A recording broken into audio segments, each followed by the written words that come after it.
에스겔서 1장 1절에서부터 4절까지입니다. 에스겔서는 성경 66권 가운데 설교자들이 설교를 잘 안 하는 성경 가운데 하나입니다. 그냥 기억하고 있는 것은 37장에 마른 뼈들이 그런 말씀 정도, 에스겔서 전체를 펼쳐서 다 들여다보는 것은 우리가 살아있는 동안에 그런 기회는 별로 없을 것이다, 그렇게 생각을 합니다. 저는 대전 국동방송을 통해서 약 70차례에 걸쳐서 2번을 설교를 한 적이 있습니다.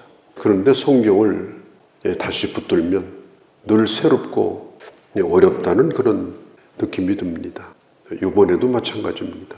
우리가 다시 보는 마음으로 깊이 묵상하고, 특별히 오늘을 살고 있는 이 시대에 하나님께서 살아있는 말씀으로 주시는 그런 은혜를 받기를 원합니다. 에스겔서를 분류할 때 대선지서라고 분류합니다. 여기에 대자를 붙인 것은 나홈이나 오바댜나 하박국이나 이런 짧은 선지서보다도 더 중요하기 때문에 대를 붙인 것이 아니라 단순합니다. 분량이 많기 때문입니다.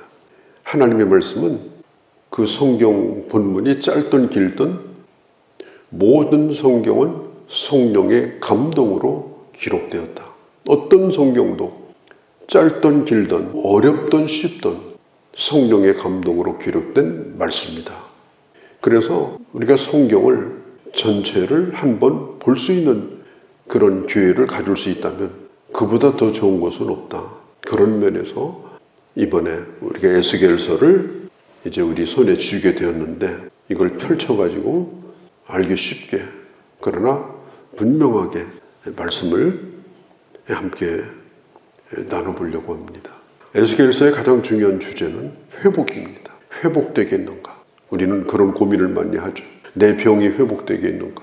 지금 중환자실에서 숨가쁘게 있는데 이분이 다시 회복될 수 있겠는가? 이 회복에 대한 기대를 버리게 되면 그때는 절망에 빠져듭니다. 지금 하나님께서 에스겔에게 보여준 이스라엘의 상황은 마른 뼈가 골짜기에 가득한 겁니다.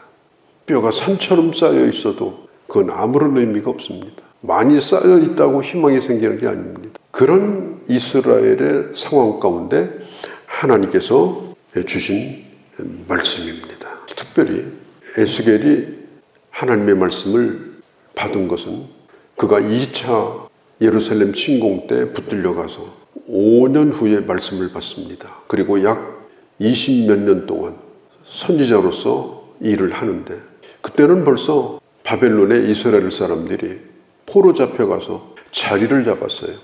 저 애굽의 노예살이처럼 바벨론 생활은 그렇지 않았습니다. 물론 노예 생활이지만 땅도 사고 팔고 집도 지을 수 있고, 이 포로로 끌려간 유대인들은 그래도 괜찮은 사람들이었거든요. 젊든지 기술이 있든지. 그러니까 바벨론에서 자리를 서서히 잡아가고 있습니다. 유대로 돌아가라, 그렇게 해도 90%가 바벨론에 살겠다고 남아있는 상황입니다. 하나님의 나라가 어떻게 회복될 수 있을까? 이미 바벨론화 되어 있고 이미 영적으로는 죽은 뼈같이 되어 있는데 어떻게 저들이 돌아가서 하나님의 나라를 회복할 수 있을까? 그것은 그들이 몸을 가지고 유다로 돌아가기 전에 바벨론에서 다시 부흥이 일어나야 됩니다. 다시 회복에 대한 환상을 보아야 됩니다. 하나님께서 그걸 깨우쳐주기 위해서 부른 선지자가 바로 에스겔입니다. 에스겔은 제사장의 가문에서 태어났어요. 그가 포로 잡혀갈 때 나이가 25살 때입니다. 제사장은 30살에 임직을 해가지고 50세까지 일을 합니다. 에스겔은 예루살렘에 살았을 터인데 그는 제사장의 사역을 준비하는 수습 제사장으로서 지금 훈련에 접어든 그런 상황입니다. 성전을 드나들면서 하나님의 일을 할 소망을 가지고 잘 훈련을 받고 반듯하게 그렇게 자기를 준비하던 그런 청년의 때 25살에 그가 바벨론에 포로 잡혀간 거예요. 가서 제사장 노릇을 했느냐? 아닙니다. 포로 잡혀간 지 5년이 되면 30세가 됩니다. 고국에 있었으면 하나님의 성전을 드나들면서 제사장의 일을 하는 지금 그 사역을 시작할 때입니다. 에스겔이 30세가 되었을 때 아마 그가 거주하던 곳은 저 바벨론 북쪽에 있는 그발이라고 하는 강가였습니다. 강가에 유대인들이 정착을 하고 살았고 에스겔도 강 가까운 데 있었던 것 같습니다. 그는 마음이 슬플 때마다 힘들 때마다 강을 찾아갑니다. 어떤 사람이 우울하다고 해서 혼자 강가 가는 건 조심해야 돼. 에스겔도 그런 절망 가운데 30세 되던 해 그 생일이 4월 5일인데 그는 강가에 가서 하나님 앞에 물었을 겁니다. 하나님, 왜 내가 이 세상에 태어났습니까? 내 나이가 지금 30세입니다. 내가 뭘 하고 살아야 됩니까? 마치 성경 시편 137편에 있는 것처럼 강가에서 수금을 타면서 슬픔의 노래를 아마 불렀을지도 모릅니다. 그때에 1절에 하늘문이 열리며 겨우 열렸다는 뜻이 아니라 완전히 찢어졌다는 뜻이에요. 하늘이 찢어져 버린 거예요. 강력하게 열린 겁니다. 그러면서 주어진 계시의 말씀입니다. 우리가 역사적 상황을 좀 살펴보면 남왕국이 우상에 빠집니다. 급속도로 부패합니다. 북이스라엘은 아수르에게 이미 망한 상태입니다. 그리고 남왕국도 망합니다. 18해 동안 바벨론의 느부갓네살 왕이 아주 집중적으로 3차에 걸쳐서 공격을 합니다. 1차 침공했을 때는 유다 청년들을 잡아갑니다. 아마 그 가운데 다니엘의 세 친구도 포함이 되었을 거예요. 그래가지고 왕궁의 사내 진미를 먹이면서 영재교육을 시킵니다. 그때 왕이 누군가 하면 여호야김 왕이에요. 그리고 2차 침공을 또 합니다. 느부갓네살 왕이 여호야김 왕을 잡아다가 저 예루살렘 언덕에다 내쳐버립니다. 그리고 그의 아들인 여호야긴, 니은입니다. 여호야긴 왕을 세웁니다. 그래서 석 달 만에 포로가 돼가지고 바벨론으로 끌려갑니다. 이때에 용사들, 젊은이들 1만 명이 포로로 끌려가요. 2차 침공 때 포로로 끌려간 사람 중에 하나가 에스겔이에요. 지금 유다에 남아있는 사람들, 예루살렘에 남아있는 사람들은 힘없는 노인들만 남아있습니다. 이제는 소망이 없어요. 그리고 3차 침공을 당합니다. 그때 왕이 누구냐? 그 유명한 시드기야 왕이에요. 느부갓네살 왕이 그때 성을 완전히 허물고 성전을 불태우면서 시드기야 왕의 두 아들을 왕이 보는 앞에서 죽입니다. 처참하게 맞아 죽어요. 아버지가 아들이 죽는 걸 눈앞에서 본 거예요. 그러자마자 아들이 죽자 느부갓네살은 시드기야 왕의 두 눈을 뽑아버립니다. 그가 마지막 본 풍경이 아들의 죽음이었어요. 쇠사슬에 완전히 묶어가지고 바벨론 땅으로 끌고 갑니다. 그리고 바벨론에서 시드기야 왕이 죽게 돼요. 그렇게 하고 완전히 유다가 망하게 됩니다. 이게 바로 에스겔이 예언을 하고 있을 때의 이스라엘의 상황입니다. 30년 30해째 넷째 달, 그가 30살 되던 생일이라는 뜻입니다. 30살 되었을 때 제사장이 되어야 하는데 그가 제사장 노릇을 못하잖아요. 그때 하나님께서 에스겔을 선지자로 부르십니다. 뜻밖의 부르심입니다. 에스겔서 29장 17절을 보면 그가 포로된 지 27년까지 하나님의 말씀이 임했다고 했으니까 포로된 지 17년, 그러니까 정확하게 말하면 22년 동안 그가 하나님의 선지자로 바벨론 땅에 있는 이스라엘 백성들을 깨우는 그런 역할을 한 겁니다. 그리고 에스겔서 전체를 읽어보면 역사적인 차례대로 기록을 했습니다. 연대기식으로. 그래서 차례차례 자세하게 보면 됩니다. 1절에 하늘이 열리며 하늘이 열리며 하늘이 드디어 열립니다. 그때에 천사가 나타나는데 그 나타날 때의 모습이 워낙 복잡했습니다.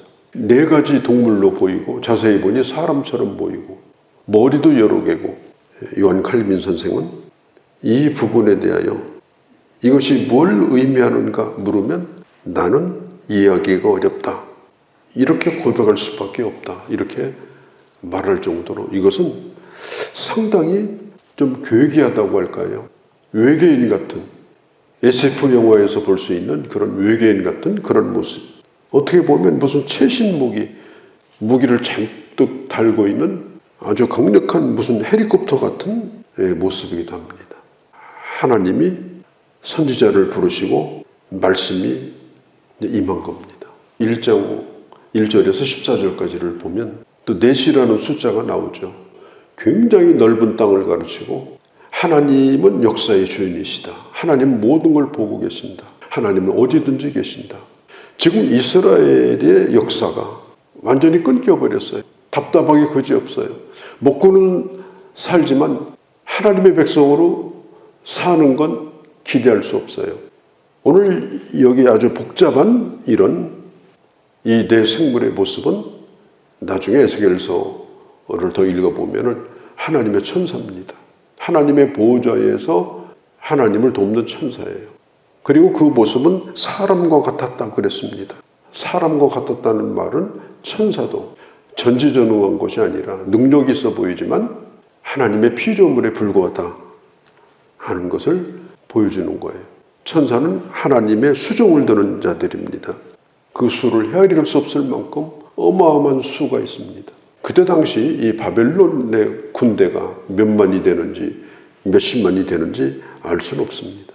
그러나 하나님의 백성들과 함께하는 하나님의 군대는 그보다 더 놀랍고 어마어마하고 우리가 상상할 수 없는 하나님의 군대가 하나님의 백성과 함께하고 있다는 것을 지금 보여주고 있는 것이에요.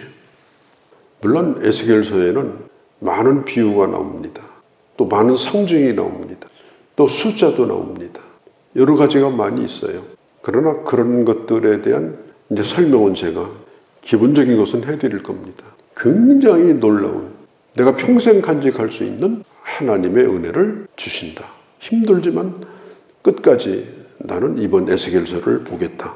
하나님이 보여주시는 내 개인의 삶에 대한 환상, 특별히 코로나 시대 이후로 이제는 부흥은 끝났는가, 그런 절망감 가운데서 몸부림치고 있는 교회는 과연 어떻게 될 것인가, 이런 것에 대한 분명한 하나님의 해답을 듣고 그리고 새롭게 출발할 수 있는, 그리고 하나님의 구원의 역사를 다시 기대할 수 있는 그런 회복의 역사가 오늘 이 말씀을 통해서 분명하게 우리 모두 가운데 함께 하시기를 바랍니다. 거룩하신 우리 아버지 하나님, 저희들 오늘 에스겔서를 열었습니다. 주님을 의지하고 이 말씀을 보기를 원합니다. 주님께서 보여주시기를 원하고 깨닫게 해주시기를 원합니다. 하늘이 완전히 찢어져서 이제는 하나님이 보여주시고자 하는 적극적인 일을 시작하셨습니다.